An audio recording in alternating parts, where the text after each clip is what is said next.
Welcome to the Boneyard with Steve Robertson. As always, I am your good friend and host, Steve Robertson, here on the Maroon Friday edition of the Yard. It's a busy weekend for me. It generally is. This weekend, very busy.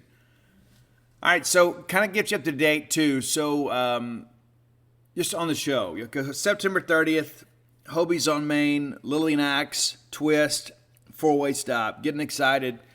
Working on shirts now. Be a couple other promotional things we're working on too. We're trying to get all that stuff done. Today is I got to go down and meet with Lillian's booking agent and make the first payment on their fee. Hotel rooms are booked. Catering's been arranged. We got a lot done in less than a week's time. We went from, hey, this is an idea to this is a real thing. And then next week we'll set up ticketing and then put those tickets on sale. And they're going to go quickly. And see, here's the thing, too, that I don't know that maybe some of our folks understand. Lily and Axe is from Louisiana, right? And so they have a huge following down there, as they do in Mississippi. Stevie Blaze lived in Jackson for a while, married a girl from Louisville, Mississippi. So they've got a lot of fans in both places. Well, this Facebook post and social media stuff that I've shared, the band has now shared it, too.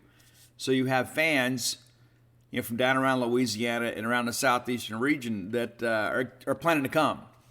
So we're talking about a 500 or so number of tickets. So it's going to go very quickly. So I will give you some advance notice of when tickets are going to go on sale as best I can. I'm going to get with everybody next week. We'll get all that set up, and then we're going to put them up for sale. But you need to be prepared. There is only going to be online ticketing for the show. You're not going to be able to show up the day of the show and say, hey, here's my money, let me go to the show. Because I assure you it is going to sell out before the day of the show. So be prepared. Online ticketing only. Now, as I say that, and we'll write it, and we'll promote it, and we'll share it on social media, and everything will be out there. There will be people the day of the show that show up that want to get in. Let me tell you, the chances of that happening are slim and none. So understand that right out of the gate. You need to buy your tickets online. And it's going to be real easy, real convenient. So we'll get all that information to you. It's been a whirlwind. I've slept really well this week because I've been exhausted at the end of every day. I want to give a shout out to Discount Building Materials here in Starkville and William Wells Automotive and Tire Repair for becoming sponsors of the show, of Rock Vegas. A lot of people have been extremely generous. I've had some individuals that have reached out and said, you know what, Steve, I don't have a business, but I want to help contribute. What can I do to help? It's been amazing. Really gets me excited about next year, too. And as soon as we get done with this one, we'll start thinking about next year. Because, if you want to book national recording artists, more times than not, you got to do it well in advance. If I didn't have a relationship with Lily and Axe, we might not be able to do this one. So we're going to give plenty of time. And so it's going to be a rock show again next year. I don't know if we go to Hobie's or if we go to the amphitheater, but we're going to do a rock show next year. It's going to require a little more planning. Going to need to have some more sponsors, all that kind of stuff. So we'll get all of it done, but it's been exciting. I'm happy to bring something great to Starkville. I love living. This is my home. I'm not just passing through. This is my home, and I want to help local businesses. I want to help our Starkvillians. Our residents, our neighbors. I want people to have a good time. And we have such a great time with Mississippi State Athletics. It's nice every once in a while to have something a little bit different. And I'm not going to sit here and sit in judgment of anybody else for how, what they do, for entertainment and that kind of stuff. But nothing excites me more than going to a rock show. And so to be able to pull a cool rock band like Lily and Axe here and then give these young bands four-way stop and Twist a chance to play in front of a really great crowd is something that I'm very excited about. So plan ahead. We're getting there. I think come first of the week next week, all the arrangements will be made and everything will be paid for, and then we're just going to be waiting for the date to get here. And it's going to be cool. I don't like to put my name on anything that I'm not proud of, and so I'm doing a lot of things behind the scenes, coming out of my own pocket with some money to get some certain things done because I want things done a certain way. But at the end of the day, I'm just a guy that's promoting the show and collecting money and then paying money to get this band here. And so we're going to do what we can to raise money for the NIL efforts of Mississippi State and student athletes here. It's going to be a great time. Probably got room for one more sponsor. It's like I thought about it. There's some things, there's some incidental expenses and things like that come up, but probably got room for one more. So if you're interested, reach out to me and let me know. I've got to approve proofs on these shirts here in the next week or so. And the way this thing is going to work, we're going to do a limited number of shirts too, because I don't want to take away from the band merch sales, right? But I do want to have a shirt to kind of commemorate the event. And so we're only going to probably do about 100 of those. And then there'll be, point of purchase at the venue. But we've got an amazing logo, and we're going to put some things out there, and then have all our sponsors listed on the back. So it's going to be a high quality thing. We just want to do something really cool. We want to make sure that everybody is well represented, and that our sponsors, of course, get a lot of traction from their involvement. And what's so funny too is like everybody I've talked to, I was like, well, here's what I'm going to do. Hey, Steve, don't worry about it. Well, here's what I'm going to do, though. Steve, we just want to support this. We want to support Starkville. But we are going to take care of those vendors, and we are going to take care of those sponsors, and we're going to make sure that everybody is well represented, and that hopefully they get some business from this as well. But it's incredible how generous people have been. I mean, honestly, it's just one of those things you look at, and I think Starkville is hungry for something like this. I really do, and I think that's some evidence. And spoke with some Mississippi State staffers in recent days, and I think they're kind of amazed at how quickly this has all come together. But I'm excited about it. You should be too. We'll have more information as we go. Again, this all started on Monday. Here we are on Friday, and we're basically the finish line is in sight as far as preparation goes. So a couple more meetings we got to have, and we'll be done. And again, I'm going to finish this show up, and I got to get on the road to go pick up a couple more sponsor checks, and then go meet with Lillian's booking agent to get this first payment made, and that's the bulk of it. So anyway, be mindful of that as you make plans. That is the Friday night before the Texas A&M game. All right, let's thank our friends at Bulldog Burger Company. I love Bulldog Burger Company. I hope to get in there in the next few days. It's a busy weekend for me, but I love Bulldog Burger Company. You should too. If you don't, it's probably because you haven't really had the experience of sitting down and putting your feet under a table at Bulldog Burger Company, because you're going to be an immediate fan. Be sure and go and check them out. 3 locations to serve you: University Drive in Star Vegas, Gloucester Street there in Tupelo, and the newest one, Lake Harbor Drive there in the Richmond Flowood area. And I don't think that's going to be the last one. This has been incredible. Honestly, you start a burger joint here in Starkville. Next thing you know, you start expanding, and it's just kind of growing like gangbusters. People love Bulldog Burger Company, and it's not just because of the hamburgers. The restaurant quality hamburgers are incredible, but you get those that sweet heat chicken sandwich, you get those sloppy Joe sliders, you get that BLT salad. There's a lot to choose from there. It's not just hamburgers, even though I think the hamburgers are the main draw. There's a lot to choose from on that menu. Great food, great service, great atmosphere, great portions. A lot of people are adding charges and reducing your portions, not Bulldog Burger Company. There is integrity in pricing when you step into that establishment. Bulldog Burger Company, the place where people go to meet. M-E-A-T. All right, before we get into practice report, let me remind you too, I'm leaving today to get down to Jackson to take care of this business, but I'm staying overnight because I am at the Mississippi Book Festival tomorrow. Very honored to be on that panel, the sports panel. Unfortunately, former Ole Miss Chancellor Robert Kayat didn't appear that he is going to be able to make it. Wish him the best. But going to be the sports legend panel. We're going to sit there and talk about the sports legends in Mississippi college athletics. I'm excited to do it. It's an honor to be selected to be a part of this, and this is the 3rd time that I have been asked to do this. The 2nd time was back during COVID, and they ended up just not doing it. They did a virtual thing or whatever, and that just, we didn't do it. So I'm honored to be selected, and I want to thank everybody involved in that process. My panel in the State Capitol building is 9:30, and then we'll do a signing at the signing tent at 11. So we'll go in, Neil White's on the panel, a couple other people. We're going to have a discussion. It's going to be great. And then we'll go sign books. And then the day is over, the work day, and then I'll go grab something to eat, and then I'm headed over to Martin's to watch the band Twist play. Twist will be on our bill at Rock Vegas. So eager to go see those guys play. I've heard them play several times as I get regular recordings. Even yesterday, got a video of them playing Killing in the Name Of by Rage Against the Machine. So eager to see them play live and in person and have a chance to talk to them about this great show that we've got coming to Starkville September 30th. All right, let's take a look now at yesterday. So Mississippi State Fall Camp is winding down. Things are getting a little chippy, shall we say. There hadn't been any incidents or anything like that. I mean, we're just talking some woofing and things like that. But we're getting down to the final stages of camp, and it's a grind.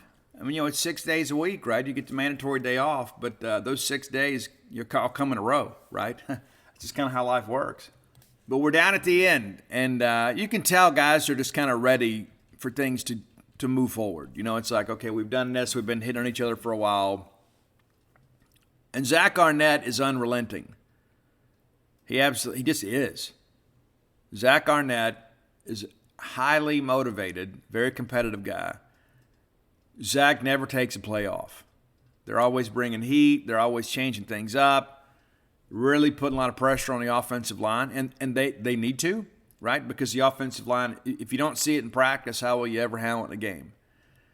But if you don't know your assignments on Zach Arnett's defense, let's just say he's going to say something, right? And so yesterday, I thought Zach was very demonstrative. I mean, I thought he was very, very, very emotional yesterday. And he's always kind of running at full speed. But yesterday was a little different deal. Like, there was a lot more accountability. And, of course, we're getting down at the end of camp now. Install's been done, right? I mean, it's not like you shouldn't be guessing at this point. There were a couple guys, too, that were a little bit late to the spot or maybe missed an assignment. And Zach addressed it. That's as nicely as I can put it. Zach addressed it. And I think as a result, the defense itself kind of matched and mirrored his emotion level. And I still think the offense won yesterday. And I think Zach is the ultra competitor. Defense won last week. They were competitive, but I thought defense really had the better week. This week, without question, it's been the offense. In a couple days, it's been really bad, where the offense has really dominated practice. I thought yesterday was even. Offense was ahead for a while, but after Zach kind of told people how to cow ate the cabbage, the defense kind of pulled even. I don't know how it ended, because they ended up in goal line. I don't remember hearing the final score. They keep scoring in practice, and it's not like what you would expect. It's not touchdowns, but it's like, big plays, impact plays, PBUs, things like that. The scoring system is not like traditional football. They're just things that Mike Leach has kind of set a point value to, and then the two sides go chase that. And so it was very competitive yesterday. But I thought the offense, again, had another good day. So today will be kind of a light walk-through practice, and I won't be there. We'll have full coverage, though. Mike Nemeth, Dave Murray will be there. And then there is the scrimmage this weekend. And then that's it for our availability for pre-camp, for preseason camp. Now, we will be able to interview players and coaches after practice, but starting next week is the mock week. And so what that means basically is it's a dress rehearsal. We're going to kind of get into the game flow. And a lot of that, too, is just to make sure that we've got everything addressed, right? It's not just the team, but it's everybody involved, all the staffers, all the support people. And that's one thing, too, guys. I'll share with you this. I don't know all of these individuals' names. I see their faces, and there are a lot of students and a lot of young people that are out there doing a job for Mississippi State football that are going to never get their name in the paper.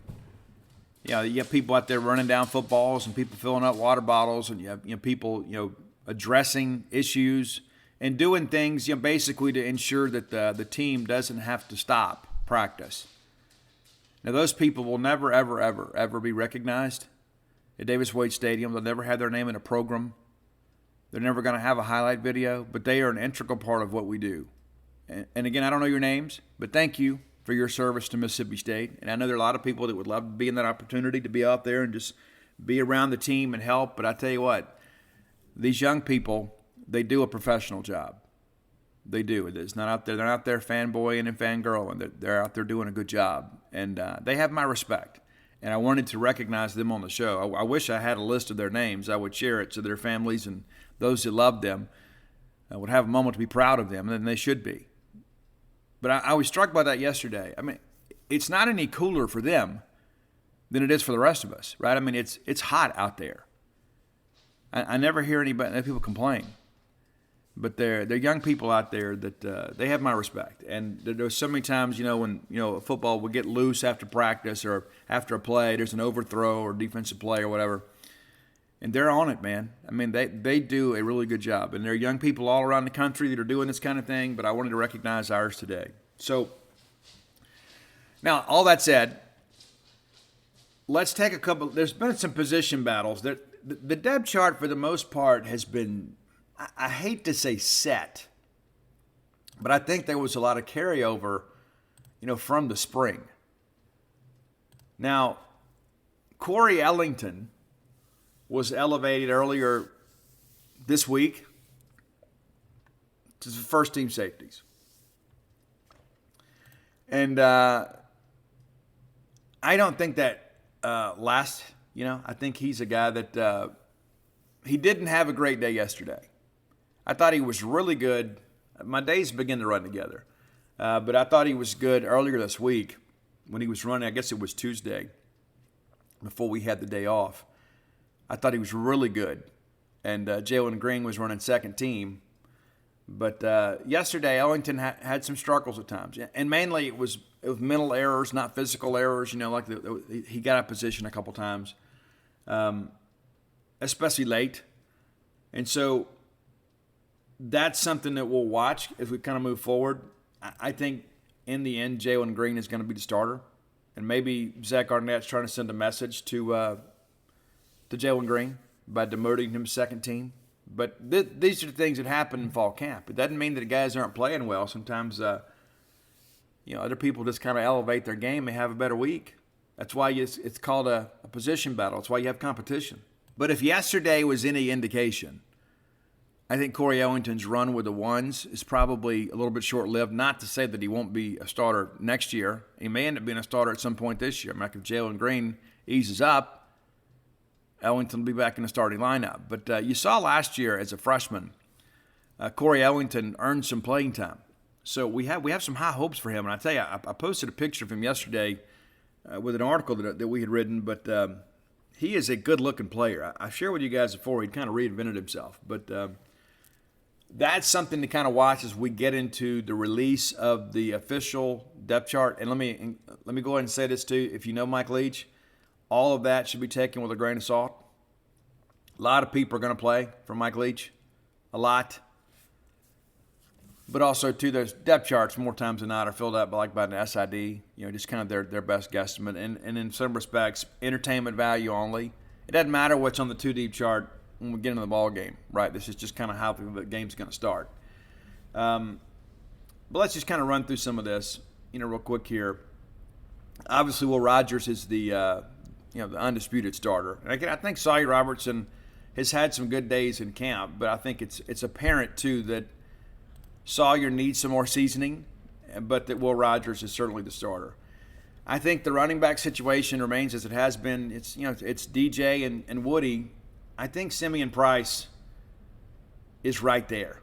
I think Simeon Price is absolutely right there. Him and Hargrove both are going to play some this year. If I had to call it today, I say Price is third team.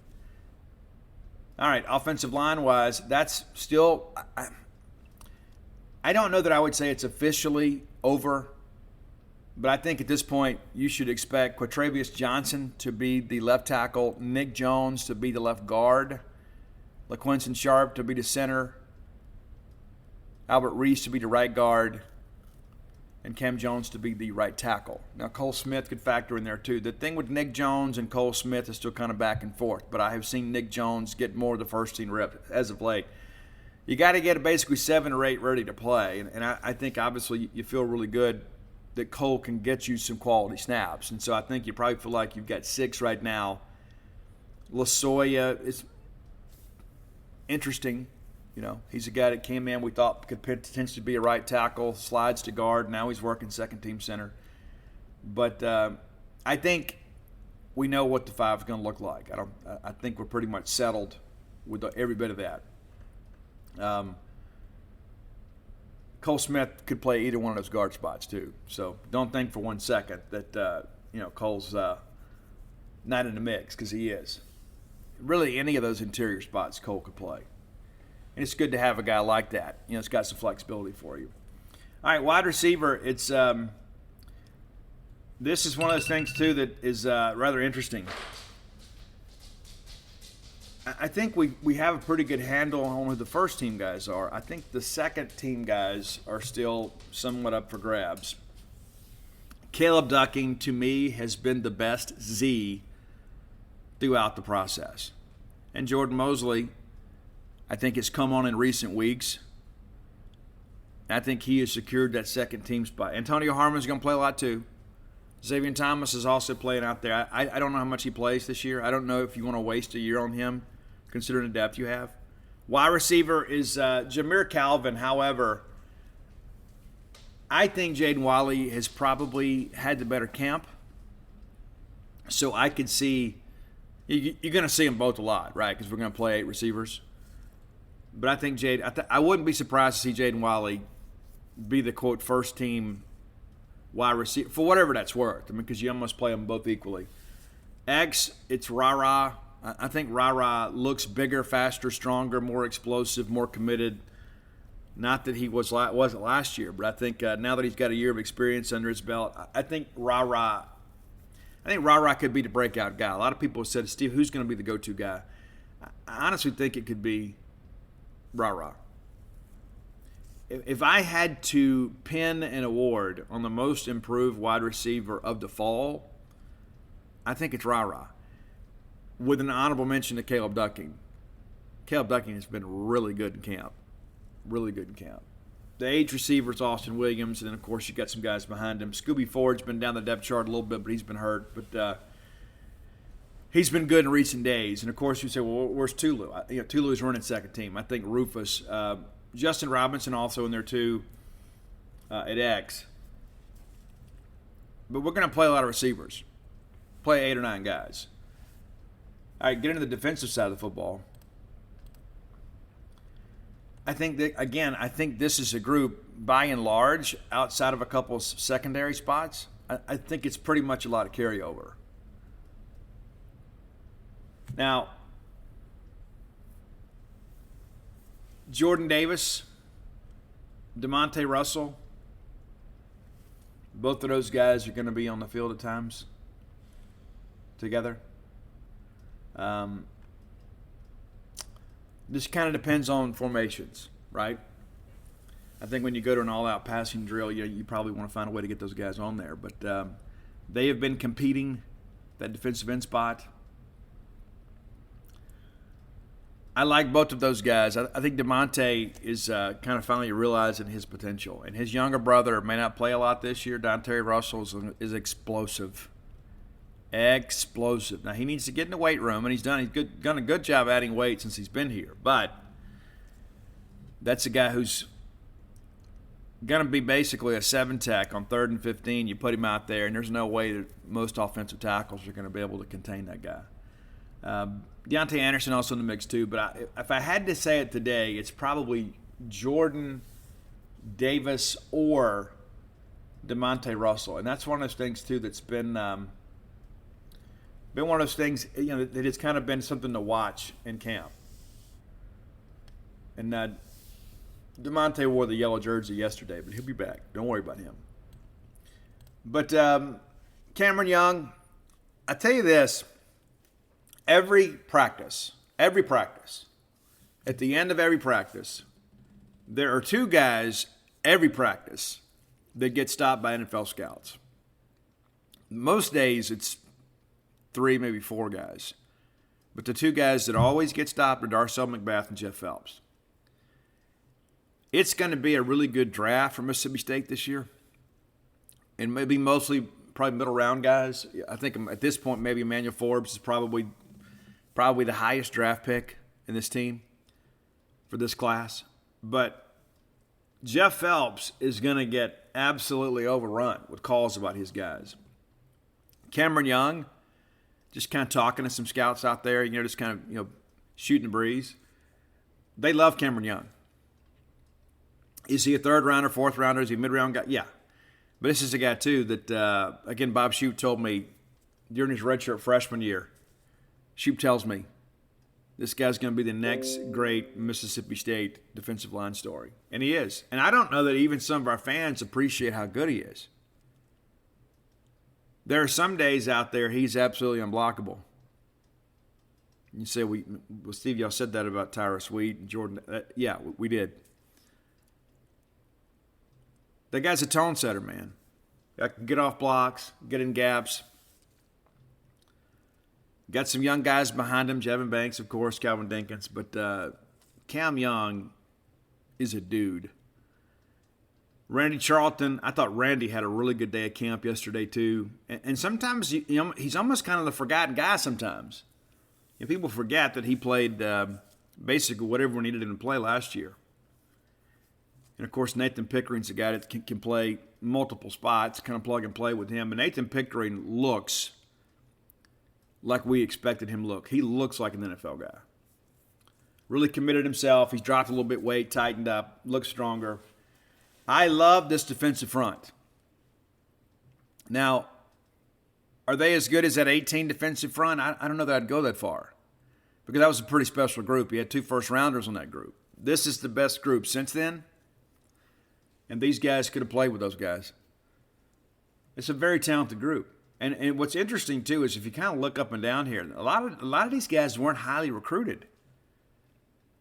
Maybe moderately recruited, but you didn't have like a Jeff Simmons in this deal. And people forget Montez Sweat. We didn't have to fight a lot of people for him. You got some guys kind of in that same vein. They kind of just came to Mississippi State. But when I began to think about what those 3 down linemen look like, and then Ty Weed out there on the edge, that's a very imposing group. That's potentially 4 NFL guys right there across the front. All right, speaking of Ty Weed and linebackers, Ty Weed has been, I think, really this linebacker group, there's not really any question who the starters are. Again, you bring everybody back, you kind of carry things over. But Tyrus Wheat, going to be your Sam. And again, I think Tyrus benefits from having Jordan Davis and some other guys back, some experienced guys. I think Tyrus Wheat's a guy that could be a special player having a special season for us because you're not going to be able to double him like you did last year. Sherman Timms running second team, and Sherman looks great. He really does. And, final ride for him, I tell you, what a story it's been. Multiple state championships at Indianola Academy, all-state player, walks on, had opportunities to get scholarships other places, came here, walked on. It was his dream to play at Mississippi State. Now he's a two-deeper. Forget in 2020, he just kind of elevated his game, made the move from special teams to a two-deeper on defense, and they've moved him around a little bit. But, that's a guy that can give some quality reps, too, behind Tyrus Wheat. But, Sherman's a guy, too, kind of a profile and persistence, man. I really respect that guy. John Lewis has shown some flashes, too. I don't know that he's quite ready. Ty Cooper, of course, has shown some flashes, too. And that's the thing, too. You start running down this group. We talked about trying to find some depth. You've got talent. You've got athleticism. It's just a matter of finding some consistency, right? You know what Bookie Watson can do. J.P. Purvis and Nick Mitchell have both battled in there. Nick was running third team yesterday. J.P. was running second team. Now, J.P. is a phenomenal athlete. The guy can really run, and he looks like a linebacker. And again, they tell me he's finally beginning to trust himself, that he's healthy. He had that horrific car accident, and some people could have died in that thing. But JP back and looks to be having fun out there. And I think that makes a big difference. And, of course, Jet Johnson's your weak side backer. That's why Aaron Brule is at Michigan State. And there's Desean Page. I thought Desean looked good yesterday, too. So we had talked throughout the camp, and we discussed it a little bit on Wednesday's show. Linebacker depth. I don't know that there's a big gap between the second and third team guys other than the experience piece. But as far as like an athleticism piece, I would say that the younger guys are like the next generation of backers as starters. I don't think they're just going to ride the depth chart. I think, John Lewis, JaVale Gilmore, Avery Sledge, those guys, Khalid Moore, those guys are going to be that next wave of great linebackers, kind of like when we signed Buki Watts and Jed Johnson and Aaron Brule. We all saw it early on. It's like it's just a matter of time before these guys take over. But I believe we've addressed the depth issue. I just – obviously you want to play your starters, but you've got to be able to get them a blow every now and again. You've got to be able to get them some rest. Desean Page – the way that he has come on has made me feel a little better about this. All right, we talked about it a little bit earlier in the show, but the safety spots. For much of camp, it's been Colin Duncan, Jackie Matthews, and Jalen Green. That's been your safeties. The shakeup this week, of course, with Ellington, moving to first team, Jalen Green moving down. That's really the only movement we've seen. Now, Trent Singleton, Wesley Miller, they're out there running around making some plays too. The future's bright with those guys. But you pretty much have got this thing settled. I thought Sean Preston had a good day at camp yesterday. Jordan Morant, running third team right now. Not to say that he couldn't play multiple spots, but, this is a guy that just got here in June, so he's still kind of figuring this thing out. But I like the mix here. I think it's one of those deals, too, where I think how Ellington plays maybe Saturday could kind of go a long way in selling things down. I think that's probably a fair assessment there. All right, and finally we'll look at corner. No real surprises here. Obviously, Emmanuel Forbes is holding his spot down. DeCamerion Richardson still holding off Marcus Banks. But Banks had a great quarterback sack yesterday on a delayed corner blitz. They timed it up perfect, and it was beautiful. It was beautiful in its execution. Even the offensive players kind of, all right, they got us. All right, running second team, Marcus Banks, of course, right there behind DeCam. Ferge and DeCarlos Nicholson are kind of battling it out to back up Emmanuel Forbes. Now, Forbes plays a ton of snaps. People forget, Darcel McBath plays his corners a lot. I guess it was back in 2020 that, I think that's correct. I think it was 2020 where the corners, both of them, Martin Emerson, I think, played the most snaps of all defensive players. We had Ferge started out, and then Forbes eventually took over. But Martin Emerson played the most snaps, I think, with the exception of one lineman. He was like the second most snaps. So there's not a lot of reps, I guess, when the game is on the line. But I think we've got more depth there than we've had. Hunter Washington has actually flashed some in practice this week. And I think that's, again, this is a guy that got here late. But I think he's a guy that can help us too. We talked about David Collins too. They call him AC. But long, lean guy has really made some plays. But that's kind of how things look now. So I think the lineup for the most part is set. And when you consider the rotation at wide receiver, it's probably not as important maybe as it is in some other positions. But I think, there just hasn't been a lot of upheaval on the depth chart. I would say Jordan Mosley moving ahead of Antonio Harmon, and then this thing with Corey Ellington and Jalen Green. That's been the only things that we've really had to kind of monitor here as of late, because I think Dollar Bill has locked down the left tackle spot. Now we just got to get through these next couple weeks healthy and go play a football game. All right, time for today's top 10 list, brought to you by closewithblair.com. That's C-L-O-S-E with Blair, B-L-A-I-R.com. Blair Chandler is a mortgage professional, a guy that's been in the game for a long time, 21 years of experience. Top 1% close ratio in the country 2 years running. Works for Fairway Mortgage. Recently voted number one in customer satisfaction when it came to mortgage loan origination. Blair's a guy that knows how to get things done. Here's the deal, too. And maybe you say, Steve, we've tried before. It just hasn't worked out. Blair's a guy, too, that can be your advocate with underwriting. He's not going to structure a loan that doesn't have a chance of getting approved, right? There are a lot of people out there who, let's just take your application and we'll just throw a bunch of stuff against the wall and hope something sticks. This guy's a professional. Reach out to Blair at closewithblair.com, or let me give you his cell number. How about that? 601-500-2344. Again, 601-500-2344. And say, hey, Blair, listen, here's the deal. I've tried in the past. Want to buy a home for my family. Tired of renting. Or maybe you need to refinance. Maybe you need to get some equity out. Get it working for you. If anybody can get it done, it's going to be Blair Chandler. A lot of people want your business. Blair has earned your business. He's also a longtime Mississippi State fan, has a place here in Starkville. A guy, too, that's a multiple sport season ticket holder. But it doesn't matter if you root for the Bulldogs or root for Southern Miss or some other school. If you just mention to him you heard about him on the show, say, hey, Blair, I heard about you on the Boneyard, he's going to pay for your appraisal. It's about a $500 value. Longtime friend of mine, and will be a great friend to you. That's Blair Chandler at closewithblair.com. All right, so I kind of teased this last week, and we took a little while to get to it because in case you didn't know, I decided to help put on a rock show.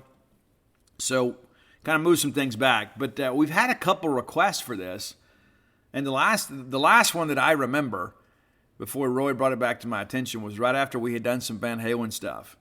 And so today we're doing Sammy Hagar non-Van Halen stuff. Now, we could probably put a great list together of Van Hagar. We've already done that, right? We've already done that.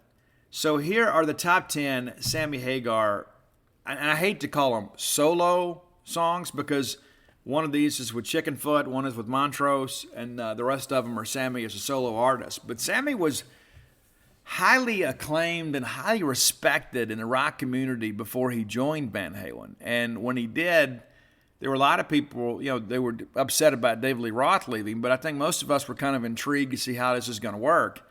And personally, I thought, hey, now all of a sudden Eddie has somebody to play rhythm. So what does that mean kind of going forward, for Eddie? What does that mean for his soloing? What's that mean for the live show? So it was interesting. But here we go, top 10 Sammy Hagar songs outside of Van Halen. Number 10, from Chickenfoot, which I can't remember who played drums for them, but Joe Satriani was a guitar player, Michael Anthony was a bass player. Oh Yeah, the song Oh Yeah from Chickenfoot is number 10. Number 9 from the solo stuff, it's Three Lock Box. And again, Sammy likes to do these vocal lead-ins, and this is a really good one. Like that opening riff too. Number 8, this was a huge song for Sammy, and it doesn't get played on the radio anymore. But it's Give to Live from the solo stuff. And I think it's one of those songs, too. I think it's one of Sammy's shining moments as a vocalist. And I don't know that people fully appreciate that song very much. All right, number 7, from Montrose, because Sammy has been in several bands. In addition, Montrose is really where people kind of discovered him, and then he went solo after that. But it's the song Rock Candy. Maybe you've heard it. Maybe you didn't know that it was Montrose. Maybe you thought it was a Sammy Hagar original joint. It's not. Number 6, a lot of people love this song. It's mainly motorcycle riders. But it's a good track. It's a good driving rock song. It's a little dated, if I'm going to be honest with you. I don't know that this one has kind of held up the way that some other stuff has in his catalog, but it's Bad Motor Scooter. Number 5, it's the anthemic rocking Mas Tequila. And Sammy had his own branding with that. And then they had the Cabo Wabo Cantina. That's off OU 812. And good for Sammy for using some good branding there. But they get out and play. They get out and sing. And there's a live version of the song. It's really, really good. Makes me want to be there. I don't want to drink. I just would like to be in the scene as they're getting that done. So Mas Tequila, number 5. Number 4, great track. And we've all been there. We've all felt this at some point for another person, whether it worked out or not. It's Your Love Is Driving Me Crazy. Now, that can be a little double entendre in that, right? Because maybe sometimes you're in those relationships, not always beneficial. Maybe the person's a little bit insecure, a little bit smothering, a little needy. It'll drive you crazy. It absolutely will. All right, number 3. We had a cartoon that was incredible one time. We had a bunch of cartoons that were incredible. We had Heavy Metal, the movie, and Sammy Hagar had the title track on that soundtrack, Heavy Metal, number 3. I don't know that it was really the song itself was heavy metal, even though it's titled Heavy Metal. It's really more rock than it is heavy metal. And I don't know that Sammy was ever really a metal artist, if we're being fair about it. I think Sammy, even his solo stuff from the early to mid 80s, still holds up today, most of it, because it's just straight ahead rock and roll. And that's kind of how I see a lot of these tracks. Heavy Metal is one of them. Number 2, there's only one way to rock. And I agree with you, Sammy. There is only one way to rock. Hey, Bulldog business owners and hiring managers out there, the holiday season's right around the corner. Don't remind you, right? You probably got some staffing needs that you need to fill. Well, let me tell you about our friends at LinkedIn.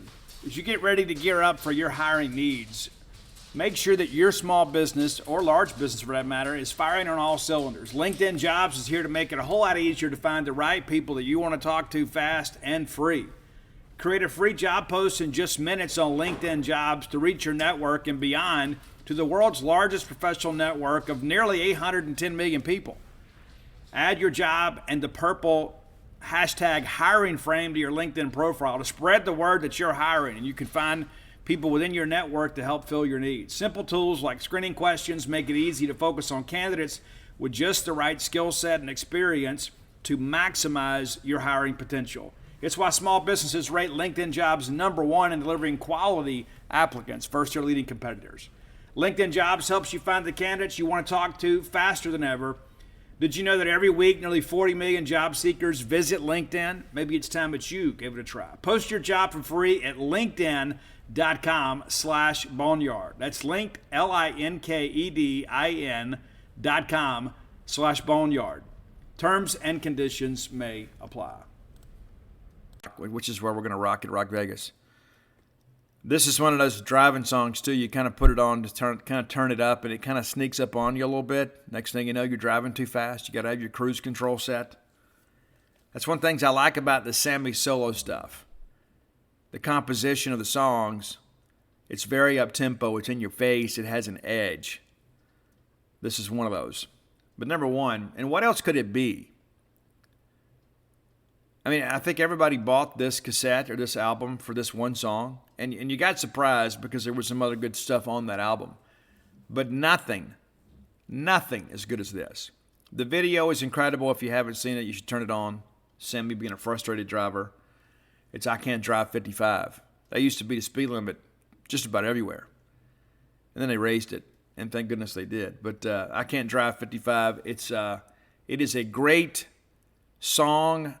And there's like a story within the song and these little anecdotes and stuff. I think it is absolutely phenomenal. The riff is incredible. The vocal is incredible. The premise of the song is incredible. And I think Sammy's one of those guys, too, that just kind of gives us driving music because he's probably like me and you, listens to music in the car to kind of help pass the time. But Sammy's done a lot of great things, and I think in some respects that he has been unfairly maligned by a lot of hardcore Van Halen fans. I think some of Eddie's best work was with Sammy. And that sounds sacrilegious, right? Oh, well, how could that be? I think if you're objective about it, I think if you open your mind, and you go, like, if you go listen to that OU812 album, and 5150 was amazing too. But I think what we saw, I think Eddie, number 1, the evolution as a player was incredible. But I think Sammy helped bring out things beyond shredding. I think riffing got better later in his career. I think it's because of the fact that he had more skills. And I think the fact that he had Sammy to kind of play a little cover live allowed him to be a little more innovative, I guess we could say. But there are a lot of people that just like swear off those Van Halen records. And I just think you're doing yourself a disservice. It doesn't hurt you to put those albums on and give them a chance because I think they're phenomenal. Now, things didn't end well. They didn't, but Sammy is a huge part of the Van Halen legacy, and I respect it. I know it's fun to say, oh, I don't like Van Hagar. Dude, I tell you, like I Can't Stop Loving You from Van Halen with Sammy on vocals. That is such a phenomenal song. And I don't care who you are or where you're from. You put that song on, you're going to respond. I dig it. I think you should too. But again, tip of the cap to Sammy Hagar and his contributions to the soundtrack of our lives. If you have ideas for the top 10 list, reach out and let us know. Hit up Roy on Twitter at Dogmatic67. That's at DAWGMATIC67. You can also find our great list on Spotify. Just be a follower of Roy, and these things will certainly just, right there, you pull up your Spotify, boom, there's the list. We appreciate Roy's contributions to the show. Roy also, too, had a couple job interviews yesterday, so those of you that have been kind of hopeful, kind of offering some thoughts and prayers to our buddy, looks like he's close. He's had a couple second interviews, so he's closing in on something, and plan hadn't closed yet, but we're pulling for him to get an opportunity sooner rather than later, obviously. We don't want him to have to sit around and be stressed about that. So Roy's my friend, and I wish the best for him, and I know you guys do as well. Roy's a big part of our show. You never hear his voice, but I can tell you there's nobody that wants the show and wants a top 10 list to do better than Roy Samonte. I can promise you that. All right, next segment of the show brought to you by Campus Book Mart. I was there yesterday. I'm amazed at the selection there. They've done such a good job outfitting that store since they moved the Bully Shop upstairs. Go by and check them out when you're in town. Miss Kathy Brown and Campus Book Mart, they're going to help us with Rock Vegas, too. They're going to be one of our sponsors, and so we appreciate them, their contributions to making Mississippi rock again. Go by and check them out, and if you can't make it to town, visit them on the World Wide Web, courtesy of Al Gore's Internet, at campusbookmart.net. And by being a loyal Boneyard listener, we'll give you a phrase that pays. That is BSR, which stands for Beautiful Steve Robertson. And that'll get you free shipping on all orders over $50. Any order less than $50, absolutely incomplete. Okay, today's SEC preview is South Carolina. We've only got 3 of these left after today. So next week we'll wrap up those previews. And you know what? Then we're going to be in game week. How exciting is that? So South Carolina, not on the Mississippi State schedule today, but there are a lot of Mississippi State folks that have a rooting interest in South Carolina because of Shane Beamer. We all love Shane Beamer. We do. There were a lot of people that were surprised that he got that job, but congratulations to Shane, and really kind of overachieved last year. And I think that's one of those things you look at, too. You wonder, kind of was it fool's gold? Well, I think Shane did a good job on the recruiting trail, and, of course, they go get Spencer Rattler out of the transfer portal. So that's a difference maker at quarterback. So it'll be interesting to see how it all plays out. Let's look back at last year, though. They opened the year with a 46-0 win over Eastern Illinois. The next week, a game that I didn't think they'd win, but they did. They go on the road to beat East Carolina 20-17. So a great start to the Shane Beamer era there in Columbia. The next week, they lose to Georgia. No shame in that. They lose 40-13. The next week, they nearly pull off the upset of Kentucky, 16-10. Very hard-fought game. And if South Carolina had a little bit better quarterback play, then they probably win the game, as people message me. They bounced back the next week with a 2-2 record to take down Troy, 23-14. Again, quarterback play was a little bit iffy. They had some guys beat up last year, and Shane and those guys kind of strung it together. So 23-14 winners makes them 3-2. I wasn't sure how many more games they would win after that. I just don't know. And they surprised me. The next week, though, another loss to even the record at 3-3. The Tennessee Volunteers beat them 45-20. The game really not very competitive. And then they sneaked by Vanderbilt 21-20. Vanderbilt very easily could have won this game. They didn't.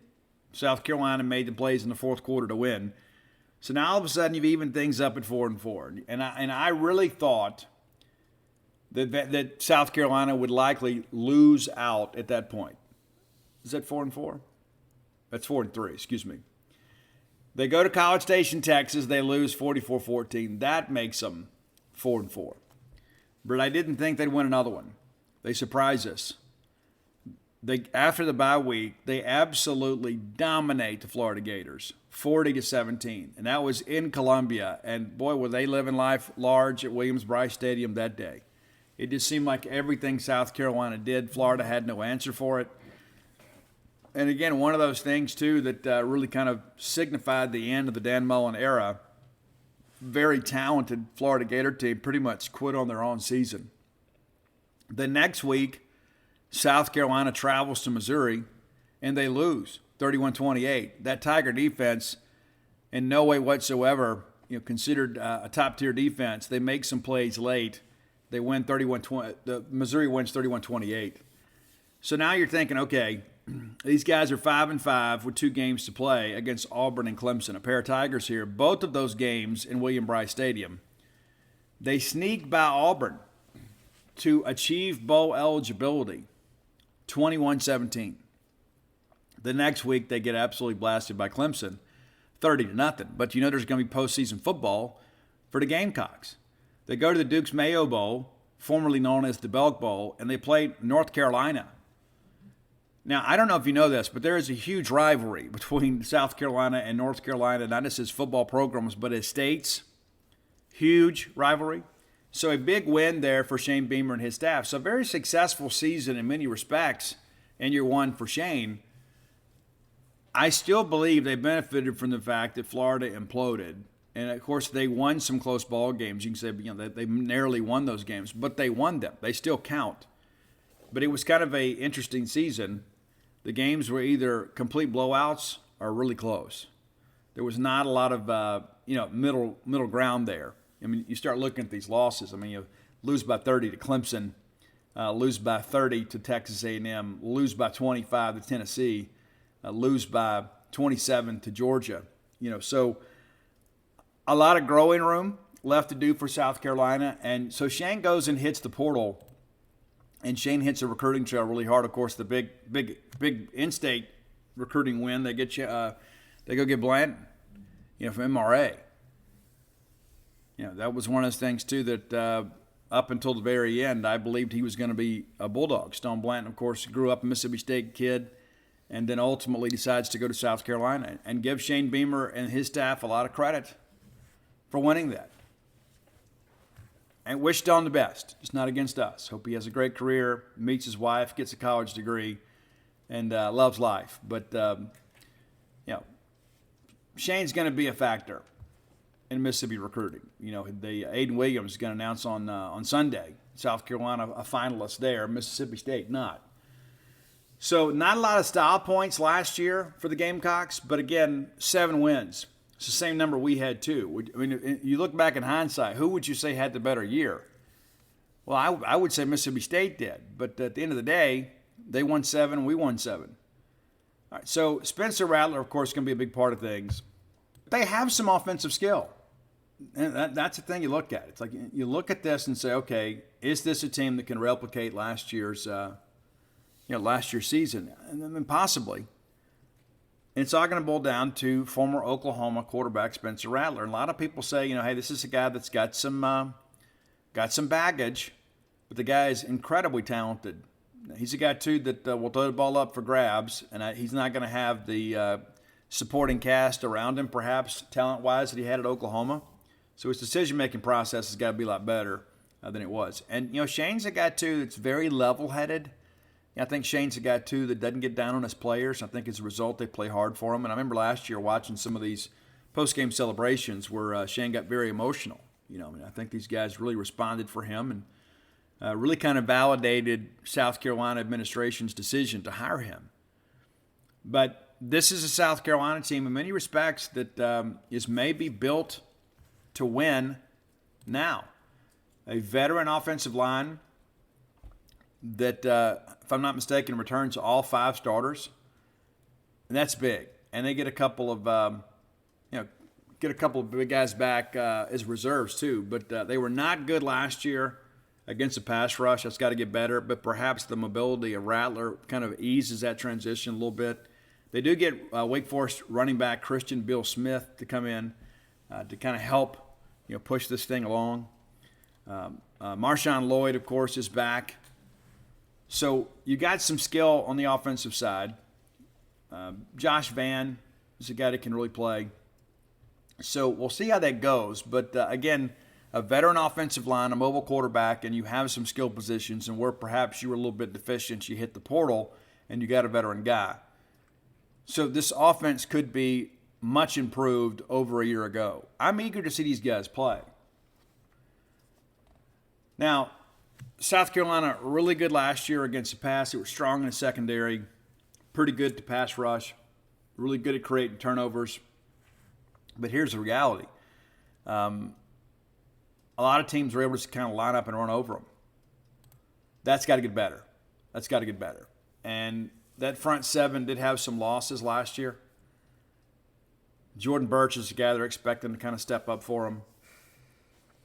Rick Sandage, that's a guy that's going to have to play well for him. Cam Smith is a guy that's a potential All-SEC candidate. And you got Darius Rush, R.J. Roderick. You got a group out there that's, again, got some ability. But it doesn't matter how good your pass defense is if you can't stop the run. I think this South Carolina team will probably push for bowl eligibility. I don't know if that's a team today you look at and say, yeah, they're absolutely going to make bowl eligibility. So let's look at the schedule and just kind of see how things break loose here. All right, they open up at home against Georgia State. That's a W, right? Then they travel to Arkansas. When you consider the issue South Carolina had stopping the run last year, having to face a run-heavy team like Arkansas in week 2 is a recipe for a loss. They're going to need some help from Arkansas to win this game. I like the Razorbacks here to make the Gamecocks 1-1. The next week, you got Georgia at South Carolina. Georgia, again, a run-first team. They like to get very physical at the point of attack. I think Georgia wins this game probably going away. And again, no shame in that, but that makes you 1-2. The next week is a bounce-back win against Charlotte. Now, I would not be the least bit surprised if this game wasn't somewhat competitive, but you got to like the Gamecocks here. You think from a talent differential standpoint, at least on the offensive side of the football, they ought to have the speed and skill to put up some points against the 49ers to get 2-2. South Carolina State comes to Columbia the next week, which makes them 3-2. Now you're halfway there to bowl eligibility. You go on the road the next week to play Kentucky. A game last year was very competitive, and I'm sure that's what Beamer's telling his guys is, hey, we were one play away. We've addressed that by getting Spencer Rattler and addressing some of our needs at the skill positions. So this is a competitive game. I just think Kentucky, again, is a run-first team. I think that really hurts them. I think it really hurts South Carolina, and that's the thing you look at. You know, in this day of the air raid and the forward pass, they're going to get 3 run-heavy teams in the first 6. So they're 3-3 at the bye week, which comes for them October 15th. Pretty nice place to have your bye in the middle of your schedule. So 3-3, needing to get 3 somewhere. The bad part about this is you don't have a winnable non-conference game down the stretch, which is going to make it difficult to get to 6. They host Texas A&M, and it's interesting how that, A&M comes to the league and they play South Carolina every year. Doesn't make a lot of sense to me, but whatever. I think that's a loss.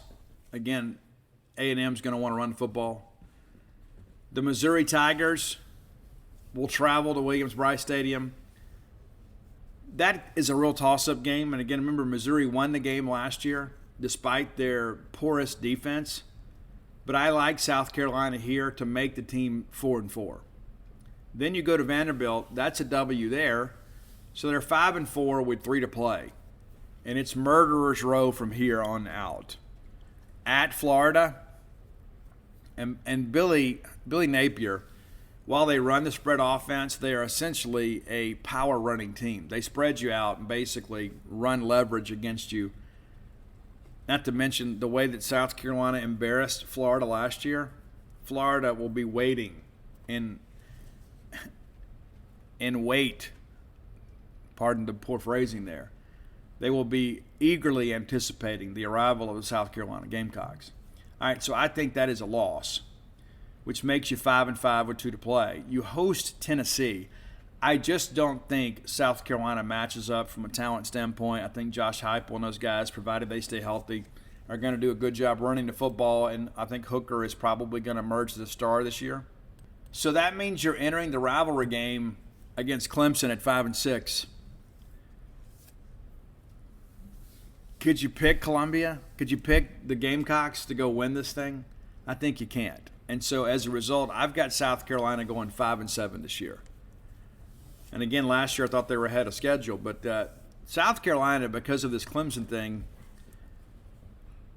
the second half of their schedule, more times than not, is going to be loaded with games that are going to be difficult to win. So really the toss-up game, probably the difference between reaching a bowl game is probably the Missouri game.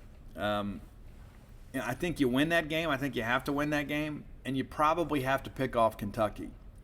I just don't, even with Texas A&M coming in there, I just don't think that they're going to have the juice to do it.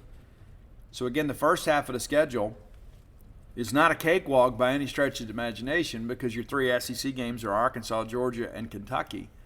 And I've got them losing all three of those games and then winning the three non-conference games. Second half of the schedule, yeah, you get Vanderbilt and Missouri, but Missouri beat you last year. Vanderbilt nearly beat you. Now you got to go to their place. But, the bottom line is South Carolina, in my estimation, barring kind of a crazy game out there, is going to come up short of bowl eligibility. That's not what they want to hear. That's not what their fans are hoping for. They think, we'll pick somebody off. But this is a pretty brutal schedule in many respects, especially the second half. I mean, you just don't get a week off other than the trip to Nashville, and you certainly can't take those guys for granted. You only beat them by 1 point last year. I just think South Carolina with Spencer Rattler will be much improved, and I don't think the Vanderbilt defense will be able to stop them. But again, wish Shane the best, but it's going to be tough this year. It's going to be really, really tough. And again, Spencer Rattler could transform that offense and maybe turn some of these games into shootouts. But until they can control the clock and slow people down running the football, it's going to be very difficult to beat good teams in the Southeastern Conference. And so my hope is a lot of people won't say, we're taking a step backwards, especially when you consider I think they were ahead of schedule last year. I do think Shane obviously will be there for a few years, but when you start looking at the schedule, you got the three non-Clemson, non-conference games. You got to win all three of those and find a way to pick off three more. And I just don't see three wins as we sit here today. As we get into it later in the year, it might feel a little bit differently. But, again, we talk about the East. If we were in the East, sometimes we'd probably be in Atlanta a lot more. South Carolina, the fact that they got to play Clemson doesn't impact the SEC race, but it certainly hurts their quest for bowl eligibility most years. And as Will Muschamp said, we're not the little brother. Well, they have been for a while now. Clemson has won 7 straight in the series, and what's interesting about that too is, for a while there, South Carolina kind of dominated the rivalry here, and they reeled off 5 wins in a row. But since 2014, many of these games have not been competitive. 35-17 and 14. The closest game in recent memory is the 2015 game that Clemson won 37-32. And then it's been blowout city ever since. 56-7, 34-10, 56-35, 38-3, and 30-0. So what's interesting, you look at the last 20 years or so of this, it's like more times than not, there's one team that kind of goes on a run, wins 2 or 3 games in a row or more, and they put a streak together. I just don't think at this point that South Carolina is ready to compete with them. Not on the recruiting trail, and I know Shane, that's kind of where Shane is good. So they'll start winning some of those battles in state eventually, but it's going to be tough this year. So that's our South Carolina preview. So what we have left is Tennessee, Texas A&M, and Vanderbilt. We'll knock those 3 out next week. Of course, State only plays one of those teams, being A&M. But again, it's always fun this time of year to speculate. And one of the things that I would share with you too, there's still all this talk about what the future schedules look like. Will we go to 9 conference games? I'm totally against that. Totally against that. I know other people are like, well, we don't want to lower the hurdles. Well, why do we want to raise them? Why can't we just keep them where they are? When you look at the success the SEC has had in the FBS playoff, why would we want to go upset the apple cart and make it more difficult for SEC teams to get to the FBS playoff? Makes no sense to me. You can say, well, there's TV money. Well, make the playoffs. There's a lot of TV money with that too, right? I just don't know what we gain at Mississippi State playing an extra conference game. There are some of you out there proponents of that, and I've yet to hear a good argument for that. I think Mississippi State needs those 4 non-conference games to put ourselves in a position to get bowl eligibility more years than not. So again, I'm not trying to lower their hurdles. I'm just trying to keep them where they are. And if we do go to 9 games, I think you have to eliminate the P5 game. If we have to keep the P5 game and go to nine SEC games, I think it's going to be difficult for Mississippi State to make a bowl game regular most seasons. You may not want to hear that, but that's the reality of the world in which we live. And so I share that with you. Just kind of be mindful of that kind of as we move forward. All right, final segment of the show brought to you by Portico. I want to thank Portico, too. They're going to be helping us with Rock Vegas, too. How about that? We're getting a band together, man. We're getting the Boneyard band together, putting this show together. And, again, I guess in some ways I'm kind of the driving force behind it, but at the end of the day, it's Hobie's show. I mean, it's going to be at Hobie's venue, and so, I hope you guys can turn out and have some cold beer and a good time at Hobie's. I'm just kind of the guy that's got the connections and helping raise the money to put this thing together. Of course, Desean Page will be the majority sponsor. We'll end up paying the most for this, but we're doing our best to raise some money for NIL, and so I hope that you'll be a part of that. But Portico, listen, if I was moving to Starkville now, that's where I'd move.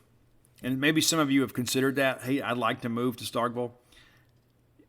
Give Portico a shot, because here's the deal.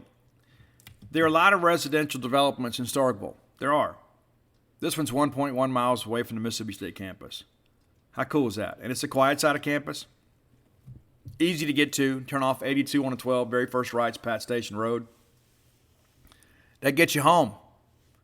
That's how close you are. You could run to campus. Like if you're a runner, you want to go run around, get your morning run in, you can run from home to campus. How cool is that? It's outstanding. You can start with a 2-bedroom, 2-bath home, go all the way up to a 4-bedroom, 4-bath home. And here's the deal, too. You can pick out your lot and your house plans. Phase 1's completely sold out. Phase 2 under construction now. Some of those homes are sold, too. A couple of them are custom builds, though.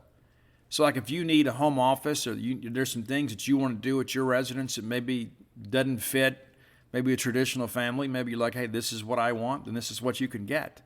You can have some input in how your home is built. I think everybody deserves to do that at least once. So be sure and check them out. Call our buddy Brooks Bryan. Brooks, former Diamond Dog, 601-416-8075. Again, that's 601-416-8075. Make Portico your next move. All right, so let's talk a little bit recruiting. We're going to be a little bit shorter show today because I got to get out the door and get to Jackson. Got some work to do. But so now that Chris Parson is committed, a lot of people kind of wonder, okay, well, Steve, what's next? Well, I don't know that anything is next immediately. I think now that we're in football mode, I think players are going to slow down a little bit too.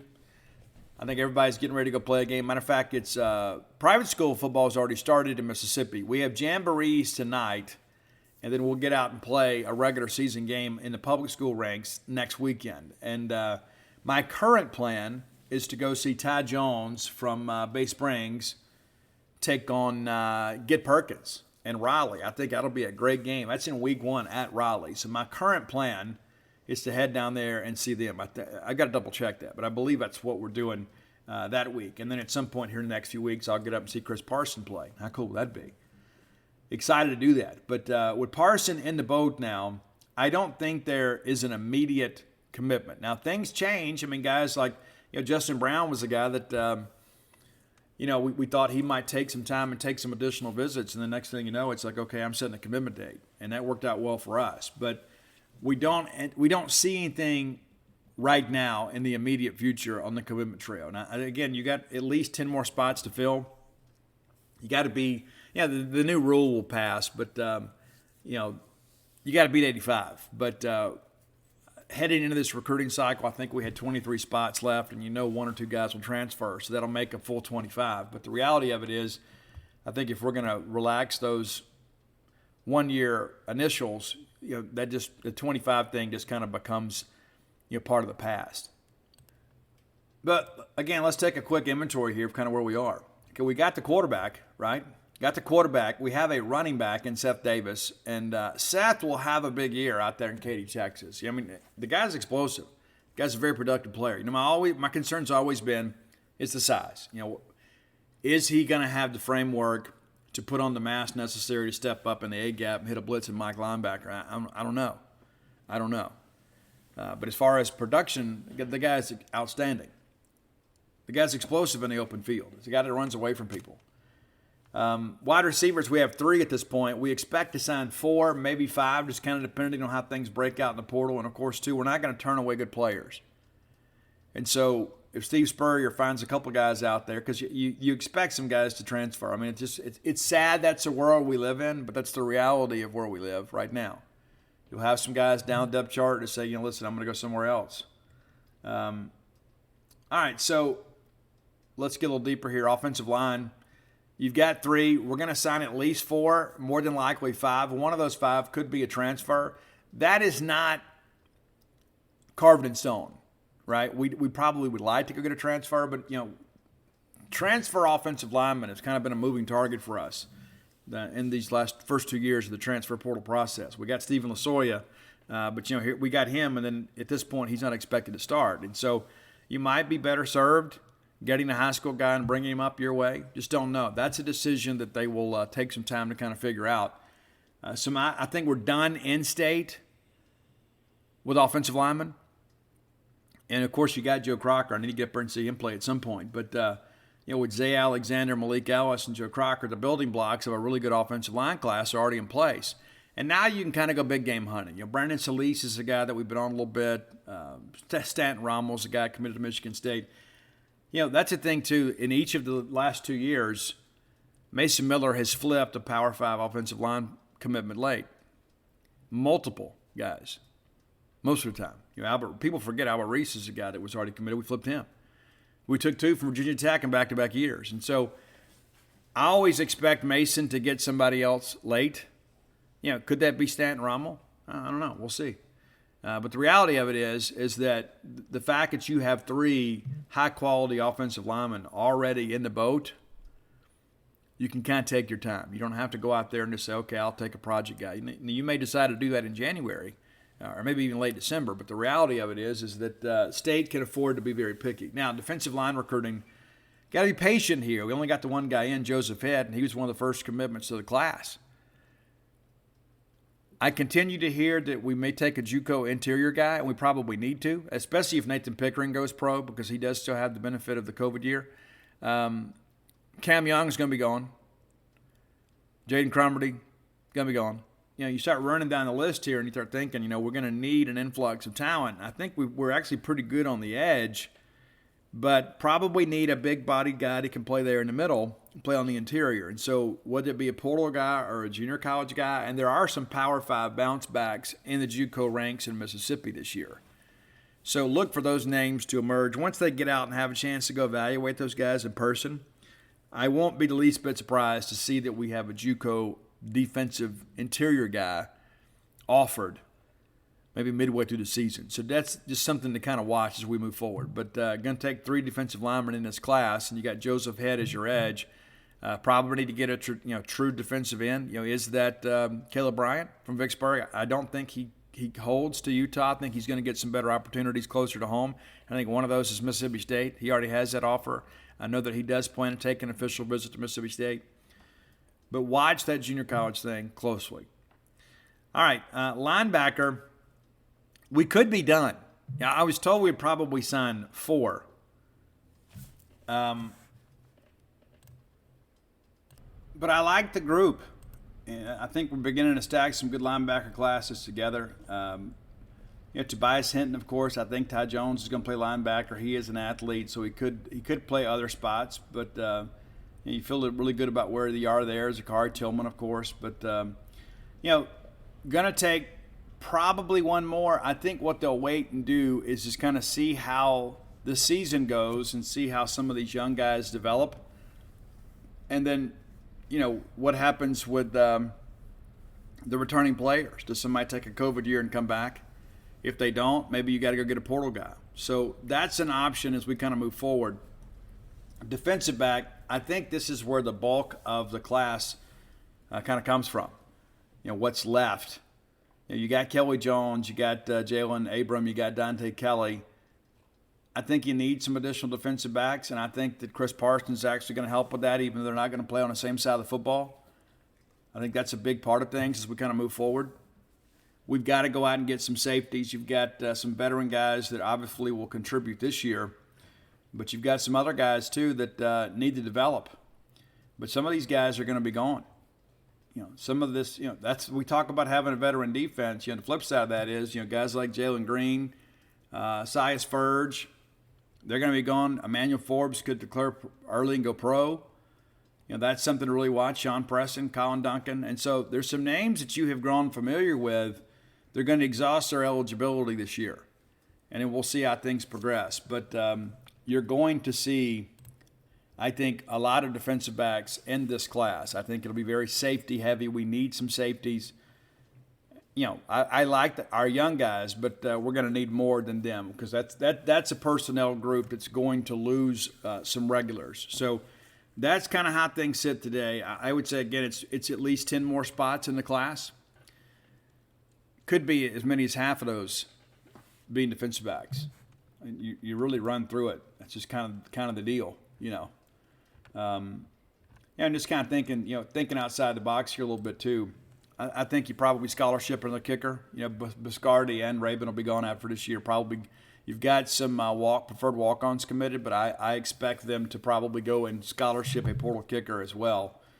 But just kind of running it through here, do you take another running back? What if Woody Marks decides to go pro? Well, then I think you got to go hit the portal and maybe get a guy. Even though I like that personnel group now, that's the benefit of the portal is that if you have an unexpected defection, you can address that. Going to be another receiver, possibly two. Going to be one more high school offensive lineman and probably a transfer portal guy. Going to be a couple more defensive linemen, maybe another linebacker, and then defensive backs. That's how this thing is going to shake out, as it sits today. Now, of course, things can change, with your roster. You never know who's going to just decide, hey, this thing is over. I'm going to move on. So that's kind of how things sit. And again, I don't feel that there's a commitment imminent. If there is, it's a bit of a surprise, and that's probably a good thing, right? Surprises in recruiting for Mississippi State over the years have kind of been of the negative variety. But I think getting a drawing card like Chris Parson is so huge for this program just because of the fact that that is a name that has some national credibility. I think he's even undervalued. If you watch his film, you see what I'm talking about. There are a lot of people out there that I laugh when people say, well, his Final Four were, Virginia Tech and SMU and TCU. And, three of his four were Power 5 schools. And this is a guy that was committed to Florida State, could have remained committed to Florida State if they had not made some poor decisions on how to handle that. And so I just lay that out there, right? I just lay it out there for people to understand that. I mean, I don't understand why some people want to, devalue positive things that happen at Mississippi State. But there are some people, it's like they love to hate us. It's like they love us and they wear the maroon and white, but it's like they're always wanting to forecast failure. All right, if you hadn't done so, go to dogpilethebook.com. You can get all my sports books there. That's Dogpile, Stark Villains, Alpha Dogs. Again, I caution you, not many copies of those two left. Stark Villains especially. They told me just a few left, and then a few more of Alpha Dogs. And so warehouse nearly empty there. Second printing of Dogpile is in. Kind of an up-to-date edit there. Many of you, maybe because you got maybe disenchanted with baseball, maybe you say, I don't want anything to do with baseball. We're going to have a good baseball class this year. We're going to have a good baseball team. They're already practicing now. We're ready to go, ready to get going with this thing. And no update on the transfer situation with TCU. Now that they're here and class has started, that process will begin moving forward. Again, I expect that to work out. We're talking about Tyler Davis and Connor Hyzak as guys from TCU. They entered the portal after July 1st. And I believe the premise of the argument is this, is that, they made a coaching change, so the situation changed there. And basically what you're saying, if they can't transfer, is, well, the players have a deadline, but the coach doesn't. And that just kind of flies in the face of the point of all this legislation, a one-time transfer exception and all that stuff. But again, I expect it to work out. I think that the VCU folks are just kind of grandstanding a little bit for their donors and kind of standing up for the program, and probably also sending a message to other guys that might have considered going into the portal that, hey, we're going to fight you on this, and so it's probably best if you stay here. But I do expect that to work out. I know we'll feel a lot better once we get that ruling, but I think it's just a matter of time before we find out everybody's good to go. So, again, there are no guarantees with the NCAA, but there's no reason at this point to suggest that these guys shouldn't have the opportunity to transfer when their coach left. Their coaching staff left VCU and went to Notre Dame. Stifler's a great coach, but didn't take those guys with him. But that's the point of the transfer process in the first place. And everybody, I think we'd agree, probably 99% of college sports fans would say, when there's a coaching change, the guy should be able to leave, right? I mean, maybe you don't fit their scheme. And I think that's one thing we can all kind of agree upon, that's probably one of those situations where everybody would say, you know what, this is what needs to happen. If a coach leaves, the player should have the ability to leave too. Does that mean they follow the coach? Sometimes they do, but I don't think they should be, hamstrung playing for a coach that perhaps they didn't sign on and be recruited to. And that happens in football all the time. Well, there's a coaching change and my coach left and I just wanted to start fresh. And so if we're going to allow coaches the opportunity to change locations and positions, then why wouldn't we do the same thing for players? And, this transfer portal thing is still a very dynamic thing. But I just offer that to you because I think it's important. People are always asking me when I'm out and about, Steve, what have you heard about this? And I don't know if people understand how significant both of these guys are going to be to our success this year. So it's important that this get handled properly. And we've got some very smart people that are engaged in this process that will do a great job for us. You're looking for Bloom's Oleander, you can find it at Amazon.com, BarnesandNoble.com, BooksAMillion.com. And if you're looking for Stark Villains gear, and a lot of people are, I get those messages probably once a week. We talk about it on the show, so I assume these people are not Boneyard listeners. Go to StarkVillains.com. Go to StarkVillains.com, and you can order yourself some Stark Villain gear. And again, if you live in the greater Starkville area, chances are your high school colors are represented. So you can go to a Starkville High School Yellow Jackets game and have a black and gold Stark Villain shirt on. And I think that's super cool. You can go to a Starkville Academy game and you can have your orange and blue and it says Stark Villains. I think that's really cool. I wish these high school students would kind of get behind that. Maybe you students load up that student section with Stark Villains gear. I think it'd be awesome. Again, that's StarkVillains.com. Okay, we're going to get out of here. I got to pack a bag and then we're headed to Jackson. Got to handle some business, man. And then Mississippi Book Festival tomorrow. Again, that's a 9:30 panel, and then I'm signing at 11. So if you're in the central Mississippi area, whether you have my books or not, let me encourage you to come out and support that great event. A lot of people are going to be there, a lot of big-time authors, and then there's me, right? So come be sure and check it out. It is a wonderful event, and I've been a part of it. I've told you before. I love being able to go do this. It's quite the honor to be there. But if you are a reader or you know a reader, now is a good time to be able to come out and get some signed books from some of your favorite authors. Again, that's the Mississippi Book Festival at the state capitol on Saturday. You can find more details on their website or on Twitter.